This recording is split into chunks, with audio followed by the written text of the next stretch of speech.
Hello, writers, and welcome to the Author Burnout Coach. Together, we will dismantle the burnout culture in book publishing and reclaim our love of stories. I am your host, Isabel Sterling, and this is episode 3.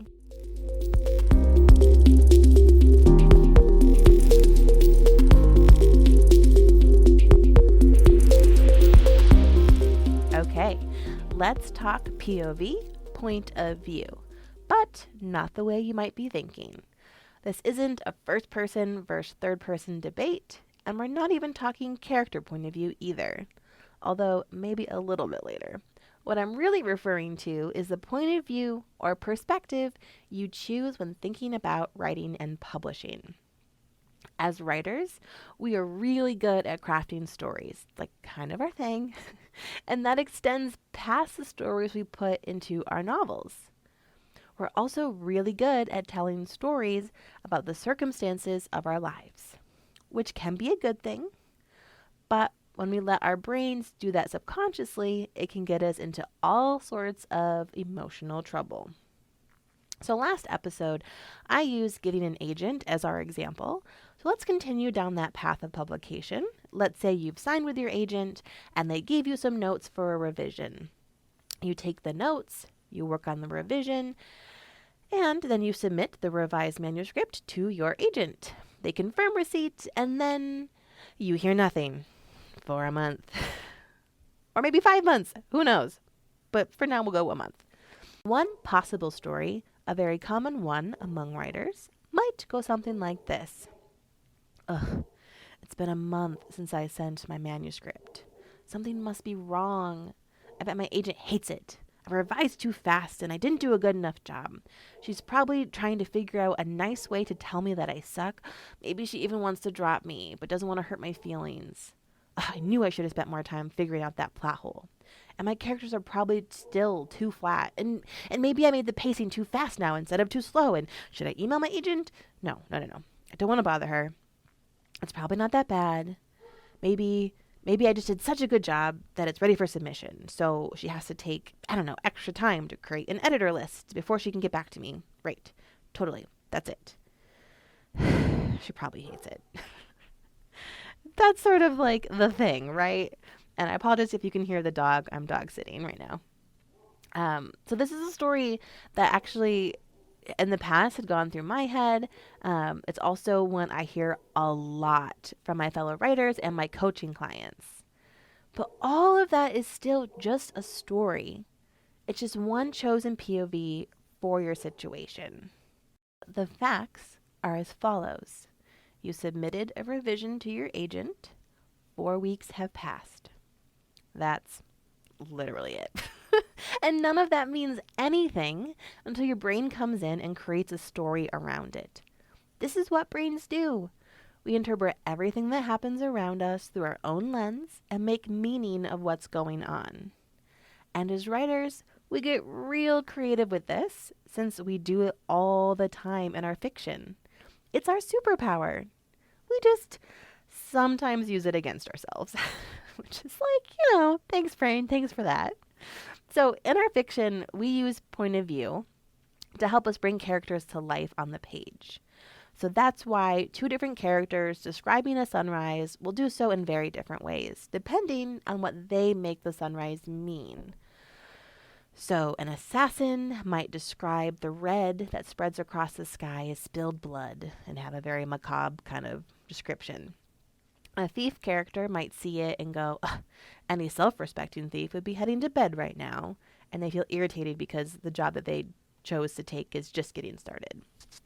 Or a romantic character might describe it very poetically, while maybe a new parent character, they've been up all night with a screaming baby, and so they're just seeing the sunrise and they're filled with dread at the prospect of facing yet another day of work without any sleep. So in all of these scenarios, the exact same sun could have risen in the exact same sky, but it means very different things to each character based on what they're bringing to it. The same is true in life. So things happen, circumstances exist, and then we derive meaning from those facts based on how we think about them, based on past experience, based on socialization, based on, all of that stuff. And so this process is typically running on autopilot, typically running on the autopilot of the sort of messages we've absorbed growing up. But we can, with some practice, become aware of what thoughts are running through our heads. And then as we become aware of them, we can start to shift those thoughts and tell ourselves more helpful stories. So when we turn in a revision and we don't hear anything for a month, we can just as easily think, my agent hates it, or she hasn't read it yet. It takes the same amount of mental energy to think both of those sentences, right? However, if you're accustomed, if your brain is very used to jumping to the negative, that's probably still going to come up first. Now, that doesn't mean anything has gone wrong. That's just normal. Think about if there's like a sand hill and you spent the last 20 years pushing a marble down the hill in one direction. When you set up a new marble, it's most likely very easily going to go that way. It takes more effort to initially push it the other direction and get a new sort of like divot going. Okay? So nothing's wrong. This is normal. This is what our brains do. So you just simply take a breath and let that thought go. So if you think, my agent hates it, you can counter with, I don't know that. It's equally likely she hasn't read it yet. Or you can get curious about why you immediately assume that they hate it and what you'd make it mean if they did. This is a lot of the work that I do as a coach for writers, where we dig beneath the thought to find out what's really going on. We ask things like, so what if the agent doesn't like it? Then what? What if you need another round of edits? Then what? So what if your agent drops you? What are you making that mean? The answers to those questions will give you so much insight. And I'll give you a spoiler. It usually comes down to some version of, that will mean I'm a failure, and then I'll feel shame. Which, P.S., that failure shame cycle, that is just bullshit lies from the patriarchy. Western society teaches, through the school system and basically every other arena, every other area of our lives, that failure is a bad thing. And that's something that we must avoid at all costs, which is just such bullshit. Because think about it. We cannot succeed at new things without failing first. You can't get good at something without being bad at it first. So think about babies for a second. This is on my mind lately. I'm a foster mom. So we got to watch our kiddo. We got him around 13 months where he was just sort of starting to walk. And now he just runs around everywhere. But when babies are learning to walk, which is also one of my coach's favorite metaphors, they have to fall and then stand back up again in order to build the strength they need to walk. They have to. Falling down is part of the process. Failure is part of the process. But we don't shame babies for falling down. And so it's not helpful to shame ourselves for failing at new things either. Being able to fail at things and keep going, that is how you get to your dreams. But those fears are super common, so don't be upset when they come up. I still do this. I hate failing at things. I'm practicing getting okay with it. I'm practicing seeing it as a learning. I like the phrase, if you're not winning, you're learning. I find that helpful for me.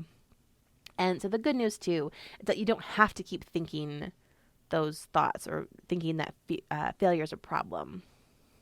So it's not easy to just shift. If you spend your whole life afraid of failure, you can't snap a finger and be like, woo, failure's the best, woohoo. The negative shit feels super real. So it doesn't really feel optional a lot of the times. We think that's just the way it is. We think that's a fact. We don't think that it is just a belief that's not helpful. It just feels so real. And that's why it's helpful to have a coach who can help you spot the difference. It's why I still have a coach myself. Even knowing all the things I know, even being a certified coach, it can be really hard to spot your own limiting beliefs. And if you think of that like if you're revising a novel, it's a lot easier to spot plot holes and character inconsistencies in someone else's work than it is to spot the same issues in your own. The closer we are to something, the harder it is to see a new perspective. And I can't think of anything that we're closer to than our own brains. So when you go through your day and you find yourself assuming the worst about how your novel is going, about query rejections or lack of responses from an agent or an editor, I want you just to notice the story that you're telling yourself. Notice the POV that you've chosen. See if you can pull out the facts of the situation. And facts should be very boring. For example, a fact is I sent a query letter on date. A fact is not all the agents are ignoring me. Feels true, probably. Not actually a fact. There's a lot of assumptions in there. A lot of, interpretation and story. So I want you to pull out those facts and then decide what story will serve you. So I highly suggest that you actually write down these stories, aka write down these thoughts that you're having about writing and publishing. It is a lot easier to spot the difference between what's a boring fact and then all the adjectives and stories that we layer on top. It's easier to pull it apart when it's sort of written down in front of you. And I find this especially helpful when my brain is in the shitter about a project, which still totally happens because I have a human brain. If you remember from episode 2, the goal is not to be happy all of the time. I still experience the full range of human emotion. But when I notice that that is happening, I can write down all the thoughts, I can uncover those negative stories, and then it's a lot easier to have compassion for myself. And I can choose, do I want to keep that story and just allow the negative feeling to be there and write anyways? Or is there a more neutral or positive story that I also believe, and then I can sort of step into that and write? So it kind of depends on the day. We don't make the mistake of going from my writing is shit to I'm a brilliant writer. If you try to make that big of a leap, your brain is going to call bullshit and it's not going to be helpful.